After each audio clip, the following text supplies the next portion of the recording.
Marina a été humiliée publiquement par son mari Yazzie, accusée à tort de trahison, forcée à s'excuser devant sa propre fille, pendant que lui cachait une liaison.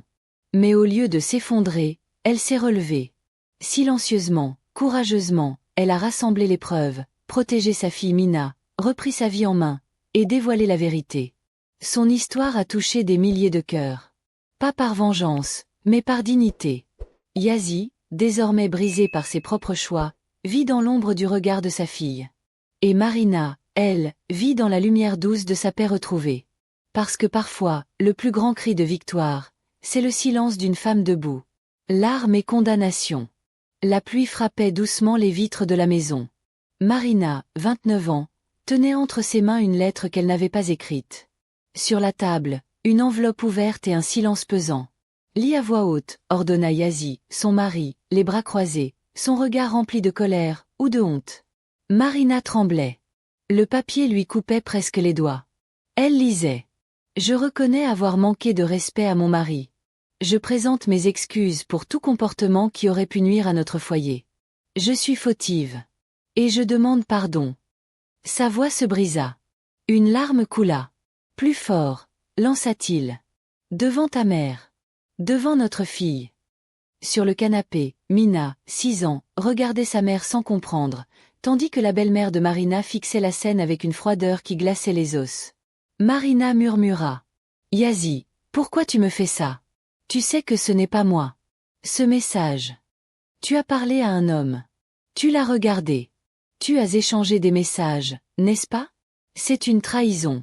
Tu veux que je te répète ce que j'ai vu? » Mais ce qu'elle ignorait encore, c'est que l'origine de ce piège venait de plus loin. Derrière cette mise en scène humiliante, il y avait une vérité que personne n'osait nommer. Yazzie lui-même cachait un lourd secret. Il l'avait fait tomber si bas pour effacer ses propres fautes. Et dans le tiroir de son téléphone, un message non supprimé, une photo, un rendez-vous. Mais ce soir-là, seule Marina allait porter la honte. Le miroir de la trahison. Le lendemain matin, Marina n'avait pas dormi. Elle fixait le plafond, les yeux rougis. Dans son cœur, ce n'était pas seulement la douleur de l'humiliation, mais le poids de l'injustice. Dans la cuisine, elle préparait le petit déjeuner. Mina entra doucement, en pyjama, tenant son doudou contre elle. « Maman, pourquoi tu as pleuré hier ?» Marina s'agenouilla, prit son visage dans ses mains et lui dit, les larmes aux yeux. « Parce que parfois, même les gens qu'on aime peuvent se tromper sur nous. Mais ce n'est pas ta faute, ma chérie. Jamais. » Mina la regarda en silence, puis hocha doucement la tête. Elle savait que quelque chose avait changé. Pendant ce temps, Yazzie, au bureau, effaçait des messages sur son téléphone. Mais il y en avait un qu'il n'avait pas vu. Un message de Soraya, sa collègue. « Hier soir, j'ai mal dormi. Je pensais encore à ce qu'on a fait. Tu m'avais dit que ta femme ne te touchait plus. Alors pourquoi tu l'as humiliée devant tout le monde? Tu es cruel, Yazzie. » Le message s'était affiché, au mauvais moment. Car c'est le cousin de Marina, qui travaillait dans la même boîte, qui l'a vu passer furtivement sur l'écran. Et ce cousin, Carrie, n'avait jamais aimé Yazzie. Le soir même, Carrie frappa chez Marina. Elle était surprise. « Tu as 2 minutes? Je veux te montrer quelque chose. Et après, tu décideras si tu veux toujours t'excuser. » Dans ses mains, une capture d'écran. Un enregistrement vocal. Une preuve. Et ce que Marina allait découvrir ce soir-là allait changer sa vision de Yazzie pour toujours. Le choix de la dignité. Marina s'assit lentement, comme si ses jambes ne la portaient plus. Elle regardait les preuves sur le téléphone de Carrie. Le message. La voix de Soraya. Les dates. Les lieux. C'était irréfutable. Il m'a menti. Depuis des mois. Carrie hocha la tête. Et il a retourné la faute contre toi. Il t'a fait croire que c'est toi la mauvaise. Il t'a obligé à t'humilier devant ta propre fille. Marina, c'est plus que de la trahison. C'est de la cruauté. Les mains de Marina tremblaient. Elle pensa à Mina, qui dormait dans la pièce voisine. Elle pensa à ses propres parents, à la honte qu'elle avait ressentie. Elle pensa à Yazzie, l'homme qui l'avait autrefois couverte de fleurs, et qui aujourd'hui l'écrasait sous des pierres invisibles. « Tu vas lui montrer ça ?» demanda Carrie. « Non, » murmura-t-elle. « Pas encore. D'abord, je veux voir jusqu'où il est prêt à aller. » Je veux voir s'il a encore une parcelle d'âme. Ce soir-là, elle rentra dans la chambre, en silence. Yazzie lisait son téléphone, dos tourné. Je suis prête à m'excuser devant tout le quartier. Si tu me regardes dans les yeux et que tu jures que tu n'as jamais trahi notre mariage.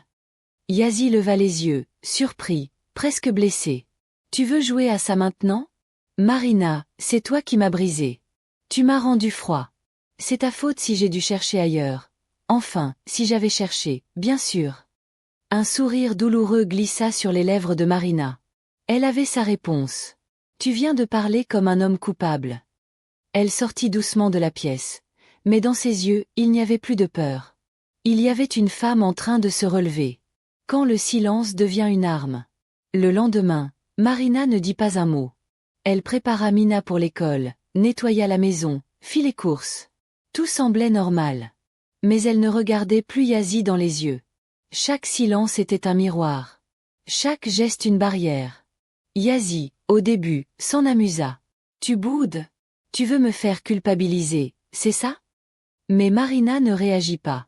Et plus les heures passaient, plus l'indifférence de Marina devenait une torture. Le soir venu, il tenta une approche. Tu veux qu'on parle? Qu'on recommence à zéro? Peut-être qu'on a tous les deux nos torts, non? Mais elle se contenta de répondre. Les gens qui veulent recommencer à zéro commencent par avouer ce qu'ils ont brisé. Il fronça les sourcils. C'était la première fois qu'il sentait le pouvoir lui glisser entre les doigts. Le jour suivant, Marina appela Carrie. Je veux que tu m'aides à récupérer tous les messages. Tout ce qu'il y a eu entre Yazzie et Soraya. Je vais faire ça proprement. Je ne veux pas me venger. Je veux juste retrouver ma dignité. Et protéger ma fille. Carrie lui répondit simplement. Je suis avec toi. Jusqu'au bout. En parallèle, Marina commença à chercher un travail. Un ami de longue date, Salif, qui dirigeait une petite structure de formation, accepta de l'aider sans poser de questions. Pendant ce temps, Yazzie s'agitait. Il sentait Marina glisser entre ses doigts. Et plus il la voyait forte, plus sa propre culpabilité remontait à la surface.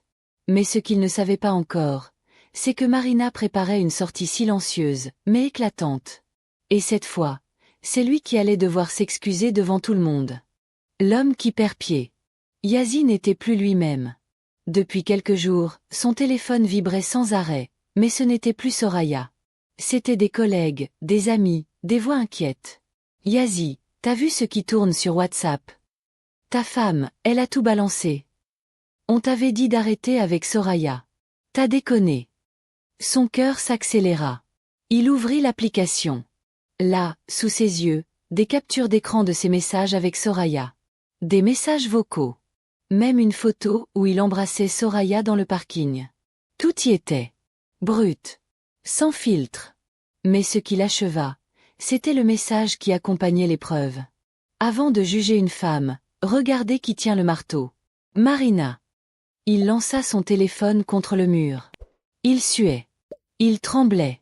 Sa réputation s'effondrait, et il ne savait même pas comment Marina avait fait. Il rentra à la maison plus tôt que prévu. Marina était là, en train de faire réciter une poésie à Mina. Il s'approcha. Tu veux qu'on parle? Elle leva les yeux, paisible. Non, Yazzie. Pas maintenant. Mina révise. Et je ne veux pas qu'elle associe ta voix à des souvenirs douloureux. Il ravala sa salive. Tu veux me détruire, c'est ça? C'est ça ton but maintenant? Marina soupira. Je ne veux pas te détruire. Je veux me reconstruire. La différence, c'est que moi, je n'ai jamais eu besoin de mentir ou d'écraser quelqu'un pour exister. Yazzie la fixa, comme s'il voyait une étrangère. Mais ce n'était pas une étrangère. C'était la femme qu'il croyait avoir brisée, et qui, maintenant, le regardait tomber sans une larme. La décision que personne n'attendait. Le calme du matin n'était qu'une façade. Dans la tête de Marina, tout était en mouvement. Elle avait réfléchi toute la nuit. Pas à comment blesser Yazzie, mais à comment se libérer sans devenir comme lui. Après avoir déposé Mina à l'école, elle prit une grande inspiration et alla chez un notaire. Elle demanda des explications sur la garde, les biens, ses droits. Le notaire la regarda avec respect. Vous savez, madame, beaucoup attendent de toucher le fond pour venir. Vous êtes venue pour remonter. Elle répondit doucement. Je ne veux pas que ma fille apprenne un jour qu'on doit s'excuser pour des fautes qu'on n'a pas commises. Sur le chemin du retour, elle croisa Carrie. Il la prit dans ses bras. Sans un mot. Il avait vu la vidéo. Car oui. Marina avait tout enregistré. Le moment où Yazzie justifiait sa trahison. Le moment où il l'avait forcée à lire cette lettre. Et elle l'avait envoyée à elle seule, Soraya. Et Soraya, qui ne supportait pas l'injustice, l'avait diffusée. Yazzie ne pouvait plus rien contrôler. Quand il rentra ce soir-là, Marina l'attendait. Une valise l'attendait aussi. Mais pas pour lui. Je pars demain avec Mina. J'ai trouvé un appartement, un travail. Je ne veux ni ton argent, ni tes excuses. Je veux seulement que tu n'approches plus ma dignité. Yazzie s'écroula sur le canapé. Tu ne peux pas faire ça. J'ai encore des droits. Mina, c'est ma fille aussi. Elle hocha la tête. Oui. Et si tu veux vraiment être son père, commence par être un homme. Assume. Et disparaît un temps. Laisse-la respirer. Laisse-moi la réparer. Yazzie pleura. Pour la première fois. Vraiment. Mais Marina ne pleura pas. Parce qu'elle avait déjà tout pleuré. Et maintenant, elle vivait. Les cicatrices inconnues. Le nouvel appartement sentait la peinture fraîche. Les murs étaient blancs, le sol encore vide. Marina posa la valise, regarda Mina qui s'installait sur un petit tapis. Tu aimes ici, ma chérie? Oui. C'est petit, mais c'est doux. Cette phrase fit frissonner Marina. Petit mais doux. Comme ce qu'elle n'avait jamais eu. Elle sourit, puis laissa couler une larme. Pas de douleur. Une larme de liberté. Mais la liberté ne guérit pas tout. Cette nuit-là, dans ce silence nouveau, Marina eut du mal à fermer l'œil. Les souvenirs revenaient comme des coups. Yazzie qui criait. La lettre d'excuse. Le regard de Mina, perdu. Et soudain, son téléphone vibra. Un message inconnu. Tu crois avoir gagné? Marina, tu ne sais pas ce que tu déclenches. Tu me fais honte devant tout le monde. Je vais récupérer ma fille. Yazzie. Elle sentit son cœur se figer. Il ne renonçait pas. Il ne comprenait pas.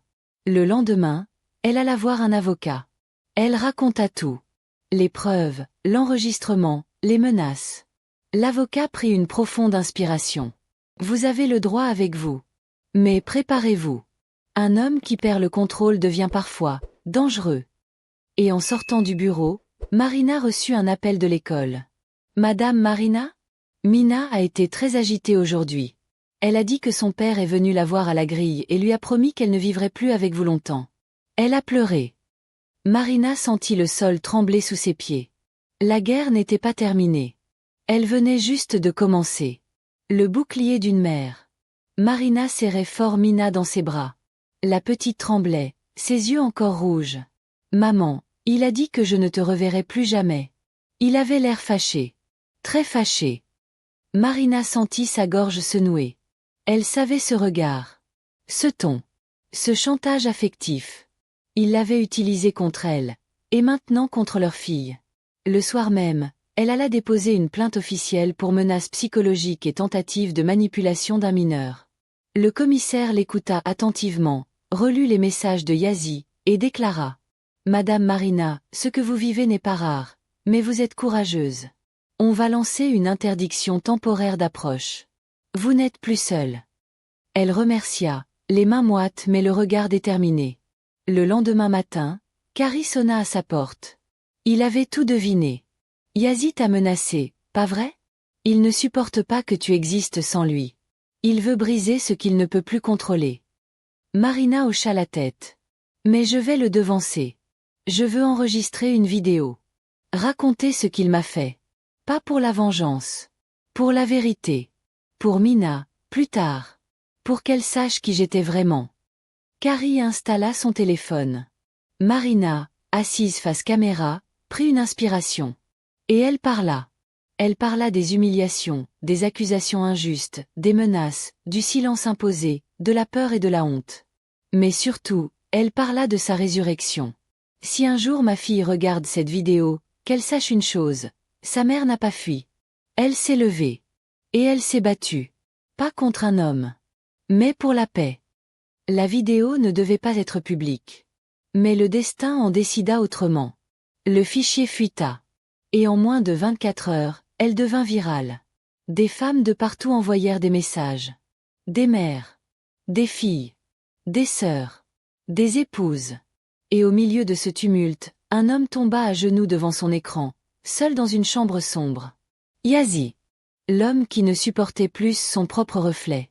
Yazi n'avait pas bougé depuis des heures. La lumière de l'écran bleu pâlissait son visage. Les commentaires sous la vidéo de Marina pleuvaient comme des coups de tonnerre. Tu es une force. Ton histoire m'a sauvé. Que celui qui t'a fait ça ait honte. Mais ce qui le brisa, ce fut le regard de Mina, filmé par hasard en fond, lorsqu'elle courait vers sa mère, riant dans un appartement modeste. Elle ne riait plus comme ça avec lui depuis longtemps. Yazi éclata en sanglots. Il tenta d'appeler Marina. 1 fois. 2 fois. 10 fois. Elle ne répondit pas. Alors il écrivit. Je suis désolé. Je suis brisé. J'ai tout gâché. Tu peux me haïr, mais laisse-moi revoir ma fille. Je t'en supplie.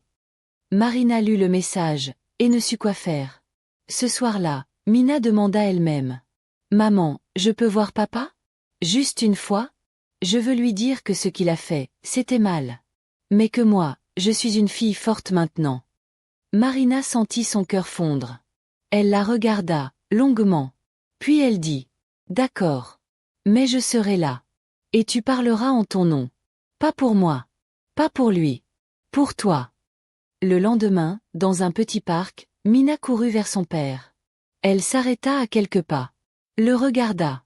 Et dit. Tu m'as fait peur. Tu as fait pleurer maman. Et tu as menti. Moi, j'ai pas besoin d'un papa parfait. J'ai besoin d'un papa vrai. Si tu veux être ce papa, commence par t'excuser. Comme moi je le fais quand je fais une bêtise. Yazi tomba à genoux. Il pleura. Il ne dit rien. Juste un mot, à voix basse pardon. Mina s'éloigna. Marina tendit la main à sa fille. Elles repartirent. Derrière elle, un homme restait à genoux, seul, face à ce qu'il avait détruit de ses propres mains. Ce que l'on reconstruit avec les ruines. 1 an plus tard. Le vent soufflait doucement sur les rideaux blancs de l'appartement. Mina riait en jouant avec des feutres. Marina, assise à son bureau, fermait un courrier important, sa première publication sur la guérison intérieure. Un témoignage sincère. Un message pour d'autres femmes. Sa vidéo avait changé des vies. Des fondations l'avaient contactée. Des femmes l'avaient remerciée. Elle n'était plus l'ex-femme humiliée. Elle était Marina, la voix douce mais tranchante, celle qui s'était relevée. Yazi, lui, avait disparu des écrans. Il vivait désormais loin, dans un quartier modeste. Il avait coupé les réseaux. Il s'était inscrit en thérapie. Il n'était plus l'homme dominateur d'autrefois. Il avait appris à baisser les yeux. À écouter. À se taire. Et parfois, une lettre arrivait pour Mina. Une lettre simple. Tu grandis si vite. Sois forte comme ta maman. Je t'aime. Papa Yazi. Marina ne l'empêchait pas d'écrire. Elle ne parlait jamais de lui en mal. Elle avait compris une chose. Ce n'est pas en détruisant l'autre qu'on guérit, mais en choisissant d'avancer sans lui. Un soir, Mina posa une question. Maman, tu lui as pardonné? Marina resta silencieuse. Puis elle répondit. Je lui ai pardonné, parce que je ne voulais pas qu'il m'habite encore. Mais je n'ai rien oublié. Et je me suis pardonné aussi, d'avoir cru que me taire me protégeait. Mina hocha la tête, puis la serra très fort. Et dans ce petit appartement lumineux, la paix avait enfin trouvé une adresse. L'art de renaître sans faire de bruit. Il y a des femmes qu'on croit avoir brisées. On leur vole la voix, on les humilie, on les enferme dans une image qu'elles ne reconnaissent pas. Mais certaines femmes, comme Marina, se taisent non par faiblesse, mais pour écouter le moment exact où la force revient. Elle n'a pas crié sa revanche. Elle n'a pas frappé. Elle a marché. Lentement. Doucement. Jusqu'à se tenir droite, digne, libre. Et son pardon n'était pas un cadeau pour celui qui l'avait blessée. C'était un remède pour elle-même. Une façon de dire à la vie. Tu ne m'as pas cassé. Tu m'as révélé. Quant à Yazi, il vivra avec ses fantômes. Non pas parce qu'on l'a puni, mais parce qu'il a vu le regard de sa fille changer. Et aucun homme ne se relève facilement du mépris silencieux d'un enfant qui ne vous admire plus. Et Mina. Mina grandira avec une mère forte, une histoire difficile, mais une certitude simple. On peut tout perdre, sauf la lumière intérieure. Merci d'avoir écouté cette histoire. Si elle a touché quelque chose en vous, si elle a réveillé un souvenir, une émotion, ou simplement un peu d'espoir, abonnez-vous. Pas seulement pour une vidéo de plus, mais pour continuer ensemble ce voyage à travers des récits oubliés, des vérités humaines, et des silences qui parlent plus fort que les mots. Votre écoute donne vie à ces histoires. Merci d'en faire partie.